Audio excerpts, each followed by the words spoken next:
Welcome, I'm Delia Quigley. Join me as I take you from my beginnings as a humble yoga instructor to a multi-trillion-dollar business. Delia. What? Delia, is that true? Who tells the truth anymore? We do. Go on, tell them. Fasten your seatbelts, ladies and gentlemen. You are about to meet women in the warrior stage of their life here on Five Body Wisdom.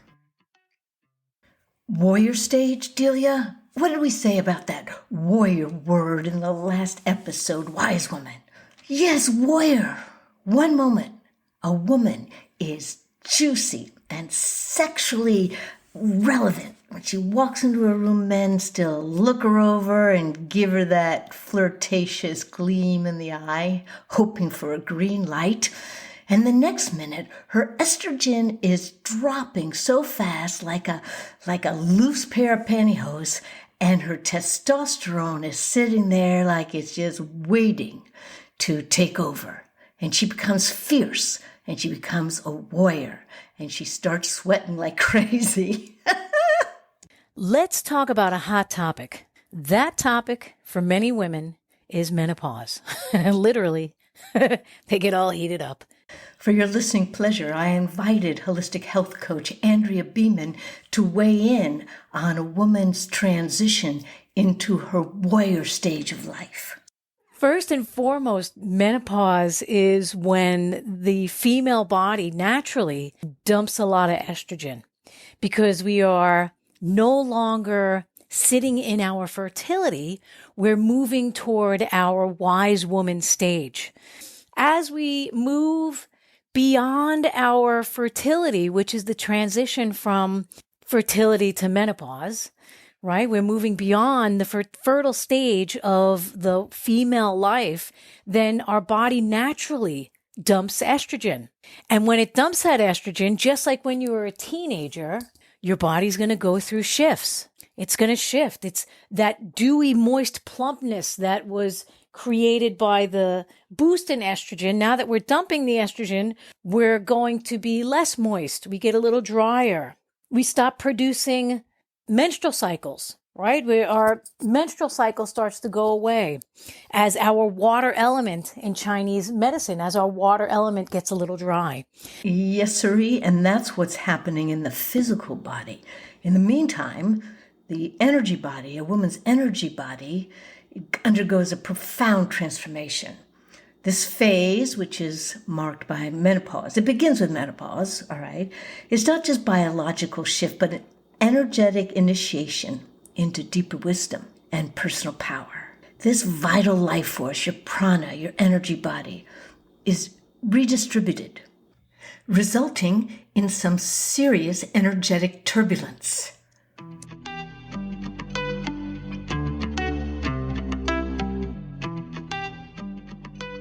So I kind of sailed through menopause, and not entirely. There were some shifts, as my estrogen was being dumped. I did have some shifts in my body, mind, and spirit. For those specific shifts, I just was conscious that I'm dumping this hormone and my body is going into a drier stage. So I need to moisten. Using external moisturizers like anything from the bean family is moistening to the body. Seaweed is moistening to the body. All of the phytoestrogenic foods, that's the bean category, even tofu, very moistening and cooling, right? So when women are going through hot flashes and their water element is drying, that's a really good time for tofu and vegetables. That's a really, really good time for tofu and vegetables because it's moistening and cooling. So when I was feeling dry, when I would start to feel a little bit dry, I'd feel it in my eyes, I'd feel it on my skin, I'd feel it in my hair, the natural drying process.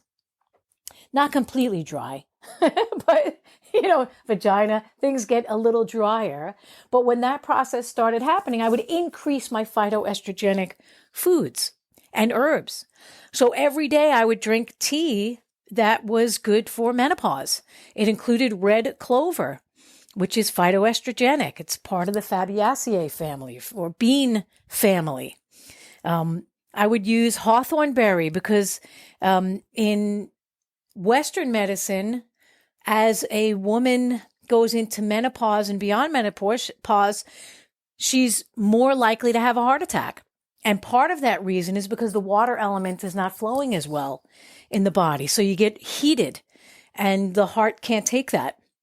So for me, I would have tea with red clover and hawthorn berry, and I throw in some lemon balm to calm my nervous system. Oh, I put licorice root to support my liver, and I would, drink daily tea, 2-3 cups a day. And that would help ease any menopausal symptoms. And then as I was going through menopause, there was a couple of times where I couldn't sleep at night, meaning like on a monthly basis, there would be 2 to 3 times that I wouldn't be able to sleep in the night, or I'd be uncomfortable. And that's when I would go for harder stuff. I would go for something like passion flower, which is almost like a sedative tea, right? Just to calm my system down and moisten. I would have wild lettuce, which is another sedative, a natural sedative. It's also called like natural opium, although it's not like opium at all. So I would make sure that I was well hydrated and drinking my teas. And then if it was really bad, like even my teas wouldn't help me sleep, that's when I would pull out the hard stuff. And when I say hard stuff, I really mean like a beer, like a hoppy beer. Hops is extremely estrogenic. The hops is how you create beer. And if there was a night that I couldn't sleep, I would open up a very hoppy beer, which is usually like one of those little micro brews that are made. They're extra hoppy. I would open up a beer and I would sip on that beer and I'd be out like a light within 15 minutes. And it's funny. My husband used to say to me, "You're going to turn into an alcoholic." And I would always say to him, "Not on 3 beers a month." I'm not going to turn into an alcoholic on three cans of beer or 3 bottles of beer a month.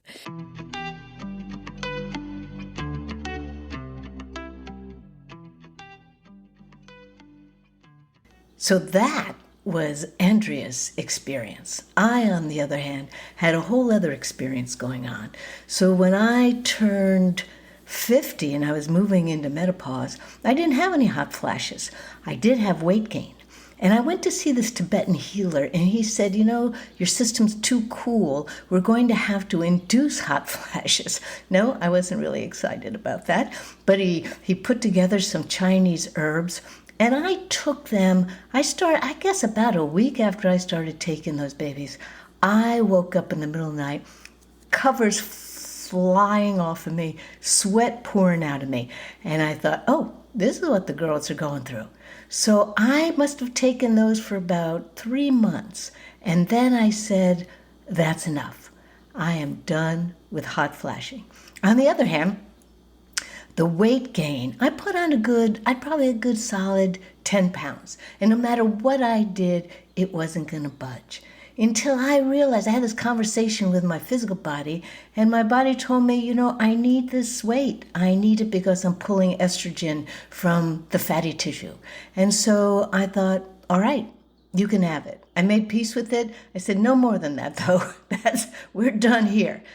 And there was a certain point after I'd finished menopause, and for me, it was probably a good, 8 to 10 years. And I just started losing weight naturally. Like that weight I had put on during menopause just came off, and all was well in the world for Delia after that.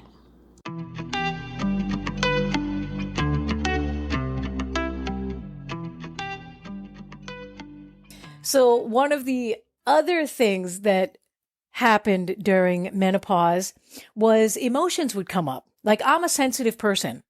I'm a very sensitive person. And I'll cry at commercials, right? I'll cry in the movies. Something touches me. I'm the first one to cry. And what I noticed in menopause was I had extra tears for a lot more things. And and also some sadness and a little bit of depression came in. And rather than try and push those things away, my wise woman said, what is that? Why is that there? What is not resolved? So instead of taking an antidepressant or, to try and lift the spirits unnaturally, which doesn't actually work. It just suppresses stuff. But instead of doing anything like that, I just would feel it. Well, what is this here? Why is this showing up now in my life? What do I need to clear from my system or resolve from my system so I could step into my wise woman age, right? Without the baggage that holds us back from becoming the vibrant woman that we are after menopause. We lose the fertility, but we step into wisdom. That's the way that it works.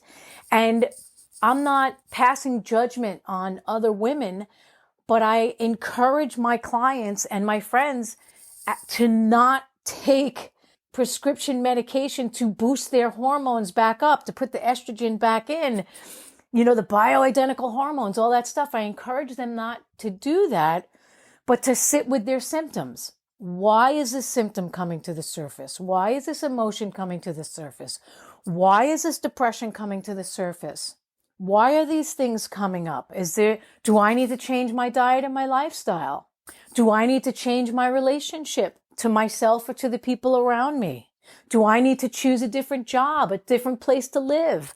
Do I need to release anger from the past? Do I need to resolve unresolved business with family members or old lovers or whatever it is? So when the emotional stuff would come up, I sat with it. I would sit with it and I would try to understand it. I'd write about it. I'd journal about it. I'd try to resolve it, because who wants to carry that crap into their elder years? I would like to transition into the wise woman. And then at some point I will transition out of this body and back into spirit.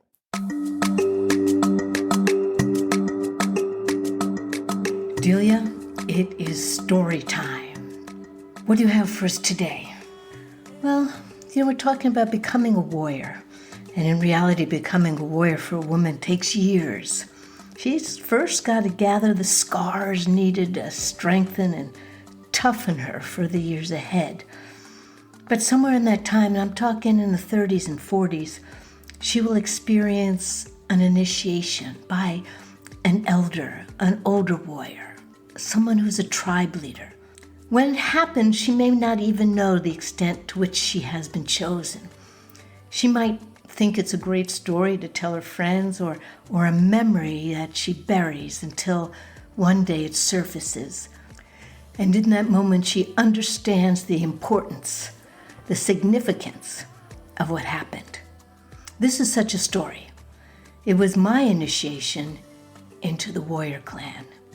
And it wasn't until many years later that I came to understand the significance of that encounter. So, let me begin. It was the early 80s, and I was traveling in Africa with a group of African art collectors. I'd been hired as a photographer to document their journey, and we were in the final week of our trip, and at this particular day exploring the marketplace in Cotonou, Benin. Now, I had spent part of my childhood in Thailand, so I was familiar with the wonderland of exotic food, smells, and items to be found in a local market. On this day, though, I was particularly interested in finding fabrics. The rich colors and prints African women wore as everyday apparel really fascinated me. And after some pantomime charades, a shopkeeper pointed me toward a large cement building at the edge of the marketplace. It had no windows and only one door leading into the dimly lit interior. My friends were busy hunting for fetish dolls, or some of them were discussing the many ways to cook bats, when I slipped away into the cool darkness of the building. It took a moment for my eyes to adjust. Then I climbed one flight of stairs, followed by another, until I reached a long corridor framed by alcoves where women were selling fabrics in every color and design. Even in the dim light, the colors just exploded in my eye.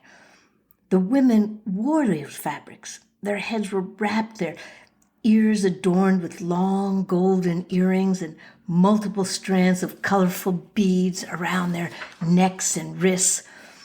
Their faces were so dark, they blended into the shadows. I was captivated.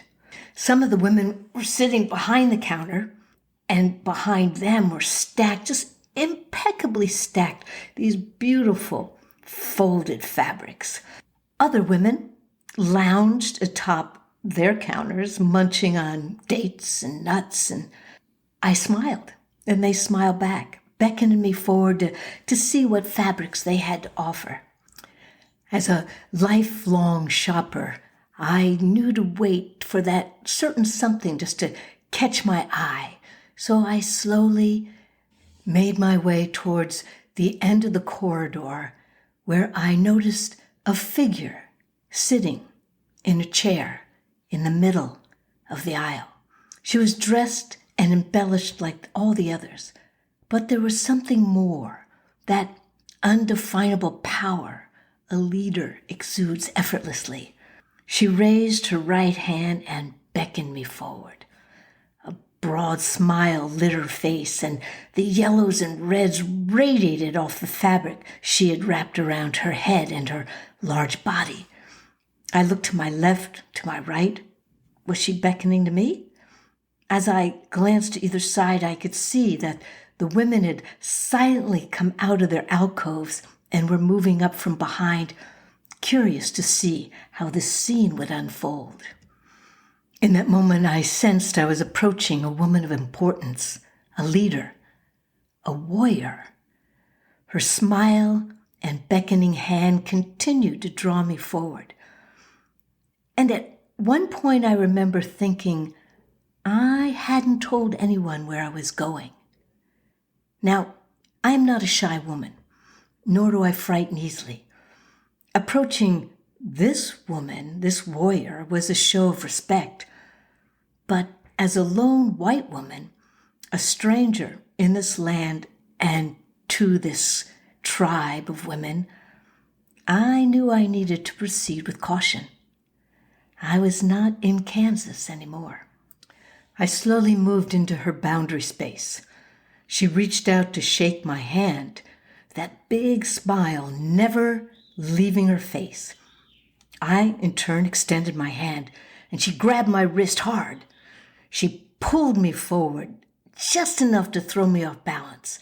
And in that moment, I became afraid. My body went rigid. My face froze. I could see out of the corners of my eyes that the other women had moved in closer, forming a semicircle around me. The leader held tight, but her smile changed. Her eyes were strong, hard, black, powerful, but not unkind.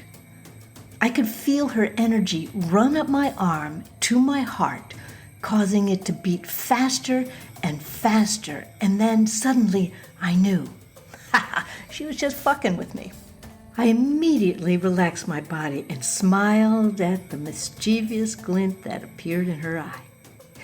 She let out a hearty laugh, and the other women joined in, some patting me on the shoulder while others exchanged that knowing look, aware they had a story to share later that night at home with their husbands and their families. I laughed too. I had been tested.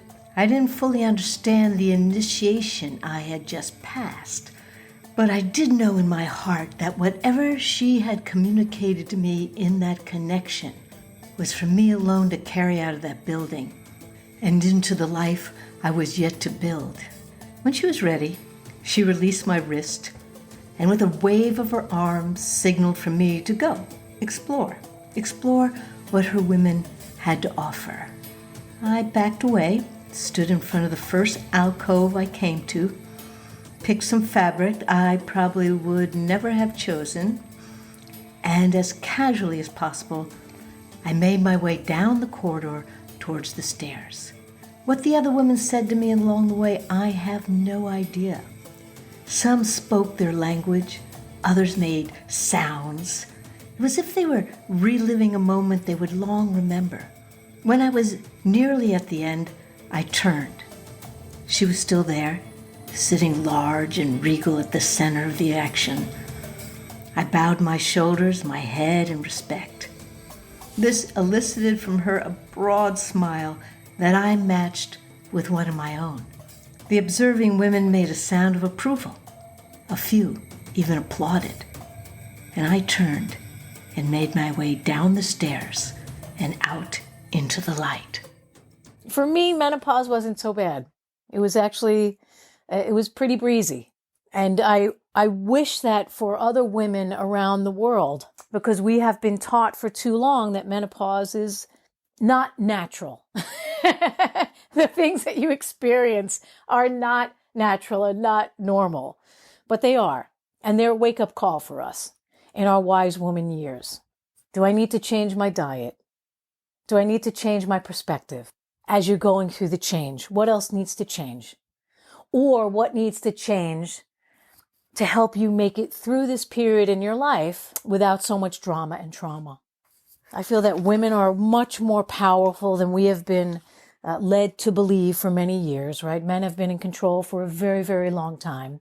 Women have been put into the back corner and told to keep it down and keep quiet and please don't become hysterical because we'll give you a hysterectomy to stop you from being hysterical. And now women have come up to the forefront, but they're in positions of power just like men. It would be nice if we had women in power that really held on to those beautiful qualities that make us the most amazing creatures in the world. We're the birthers of humanity. I know that men have something to do with that as well, but it's very little tiny itty bitty little speck of sperm. And then the woman does all the heavy lifting.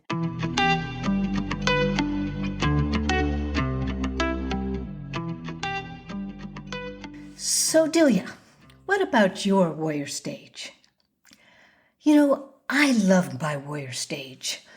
I was thinking that my mom told me that when she turned 70, she felt that she could just speak her mind, and she certainly started. But I felt that way when I turned 50. And maybe it was because I was just sick of the restrictions I'd put up with most of my life. You know, not being able to express my opinions or feeling I couldn't really express my opinions or not feeling confident enough in what I had to say. But then as I entered my 50s, I became so much more clear on who I was and what I wanted. And that's when I bought an old 100-year-old schoolhouse. Ironically, the name of that schoolhouse was Dark of the Moon Schoolhouse. And I began my holistic school, Still Point Schoolhouse. I wanted to share with others all the things I had learned. I learned the hard way. A lifestyle based on good nutrition, yoga, meditation, care for the self. And in a woman's ability to care for herself, then she's able to care for those around her. So during my reproductive years, much of my energy was directed outward, supporting fertility, caregiving, and societal roles. But then as menopause set in, this new energy was no longer channeled into the reproductive cycle. It became available to be reclaimed for self-nourishment, for creativity. God, I was really creative, and for spiritual growth. And like me in those years, many women experienced this internal awakening, a sensing, a surge of personal power that demands expression in new ways. It happened to me and to many of the women that practiced yoga with me over the years. So what I call this warrior stage, I also saw it as the spiritual warrior stage, since this turning inward begs the many questions that arise from that one question: who am I?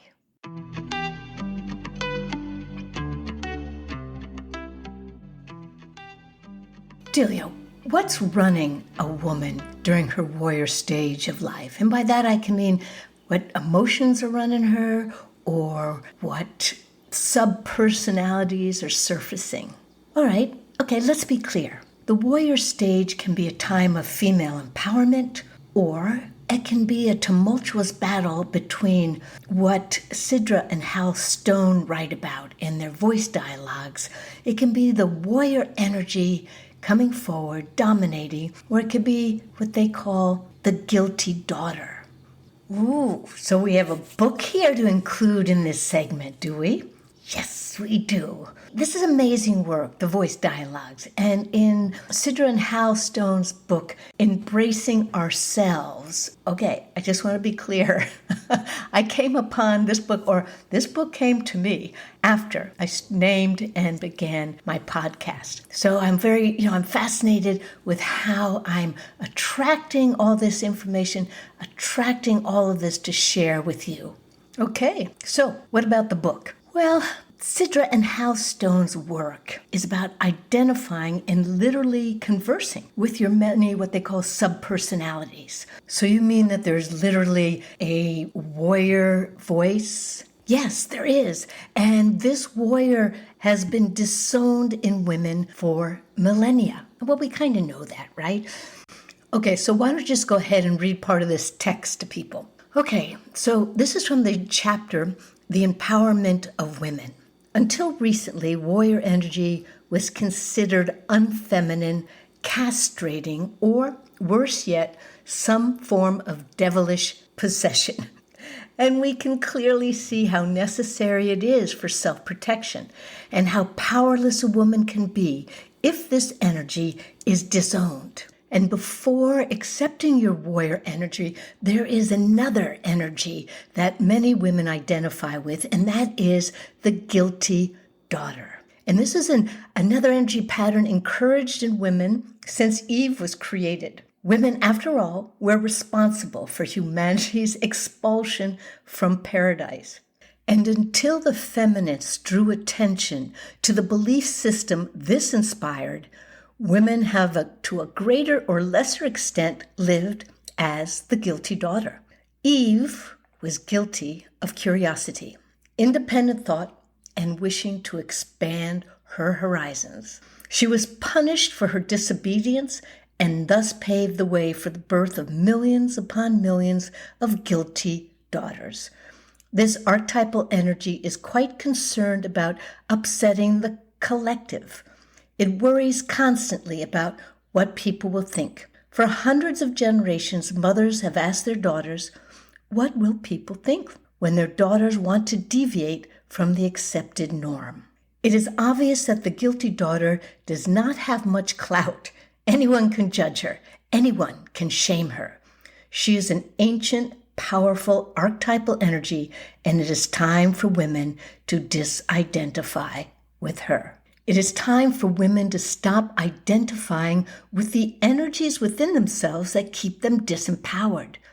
Repression does not only come from others, it comes from our sub-personalities as well, the ones that lock us into a powerfully judgmental patriarch century after century. It is time for women to become truly empowered from a position of consciousness and to accept full responsibility for themselves and their actions.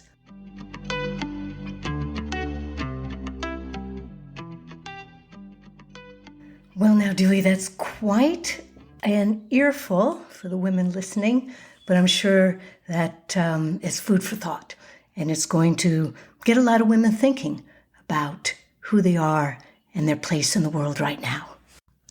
And it's important for women to think about their place in the world and not reverting to the guilty daughter and what will everybody think.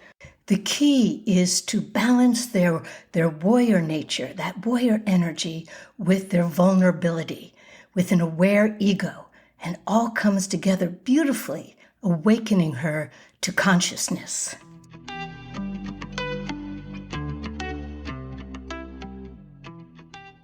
Women will say to me, what do I do now after 30 years of struggling to reach the upper echelons of a male-dominated corporation. And then suddenly she's staring down the empty years ahead, the gray area that older women are told to navigate until death claims them. When really, to me, in fact, these are years when your life can truly begin. First of all, they don't call it menopause for nothing. With all that wisdom and all the experience, your possibilities are endless. And with your retirement savings to fund your journey, there are countless ways to contribute and to support the things that make your heart sing.